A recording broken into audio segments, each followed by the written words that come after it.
بسم اللہ الرحمن الرحیم۔ جیسا کہ میں نے کلو بدعت ضلالہ کا پہلے اس میں ذکر کیا ہے، آپ اس کی تشریح آگے سنیں۔ یہاں پر ایک سوال ہوتا ہے کہ بدعت کی تقسیم جائز و ناجائز کی طرف کیسے درست ہو سکتی ہے، جبکہ اللہ کے رسول صلی اللہ علیہ وسلم نے کلو بدعت ضلالہ فرمایا ہے۔ حدیث شریف میں ہے ایاکم و محدثات الامور فإن کل محدثۃ بدعہ و کل بدعۃ ضلالہ۔ ابو داؤد رقم الحدیث 460، ترمذی رقم الحدیث 776، ابن ماجہ رقم الحدیث 42۔ ترجمہ: اپنے آپ کو نئی چیزوں سے بچاؤ، کیونکہ ہر نئی چیز بدعت ہے اور ہر بدعت گمراہی ہے۔ تو اگر بعض بدعت کو صحیح کہا جائے تو لازم آئے گا کہ قول رسول ہر بدعت گمراہی ہے غلط ہو جائے، کیونکہ کوئی جائز چیز ضلالت نہیں۔ قول رسول صلی اللہ علیہ وسلم غلط نہیں ہو سکتا، اس لیے ماننا ہوگا کہ بدعت کی تقسیم جائز و ناجائز کی طرف کرنا درست نہیں۔ یہاں پر دوران تعلیم ہی میں نے اس حدیث کا درس حاصل کیا ہے۔ آپ کے سامنے جو بھی لوگ کہتے ہیں کہ کلو بدعت ضلالہ، وہ اس سے پہلے کی حدیث کو ذکر نہیں کرتے۔ یہ صرف حدیث کا ایک ٹکڑا ہے، یہ مکمل حدیث نہیں ہے۔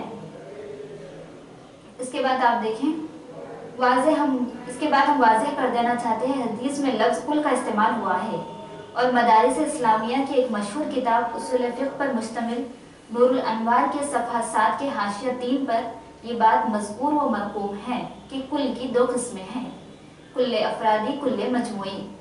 حدیث مذکور میں دوسری قسم مراد ہے، یعنی بدعت کے سارے افراد گمراہی نہیں بلکہ مجموعہ افراد یعنی بعض افراد گمراہی ہے۔ تو آپ نے اس سے سمجھا کہ کل کی قسموں کا آپ نے معلوم کیا، کل کی دو اقسام ہیں۔ اب آپ تفصیلی جواب ملاحظہ کیجئے۔ اگر قول رسول ہر بدعت گمراہی کا مطلب یہ لیا جائے کہ ہر نئی چیز گمراہی ہے، تو دنیا کے سارے مسلمانوں کا گمراہی میں مبتلا ہونا لازم آئے گا۔ بتایا جائے کہ کون سا مسلمان کسی نئی چیز کے ارتکاب سے بچا ہوا ہے جو زمانہ نبوی میں موجود نہیں تھی۔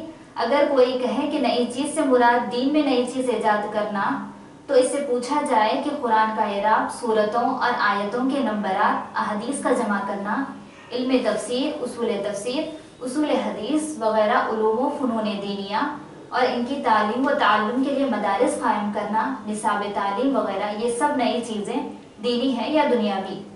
بلا شبہ یہ سب دین سے تعلق رکھتی ہیں، اور یہ سب امور دور رسالت اور دور صحابہ میں موجود نہیں تھے، بلکہ یہ سب بعد کی ایجادات ہے۔ تو انہیں ضلالت و گمراہی ہونا چاہیے تھا ان کے قول کی بنیاد پر کہ ہر نئی چیز گمراہی ہے، مگر حقیقت یہ ہے کہ یہ سب دینی امور ہیں اور کار خیر ہیں۔ ان میں سے بعض تو صرف جائز ہی نہیں بلکہ واجب کفایہ کے درجے میں ہیں۔ لہٰذا یہ ماننا پڑے گا کہ قول رسول ہر نئی چیز گمراہی ہے کا مطلب یہ ہے ہر وہ نئی چیز جو قرآن حدیث اور دلائل شرعیہ کے خلاف ہو وہ گمراہی ہے۔ حدیث پاک: کل محدثۃ بدعہ و کل بدعۃ ضلالہ، ہر نئی چیز بدعت ہے اور ہر بدعت گمراہی ہے کا مطلب جو میں نے بیان کیا ہے، اس کی تائید صحیح بخاری و صحیح مسلم کی ایک روایت سے بھی ہوتی ہے۔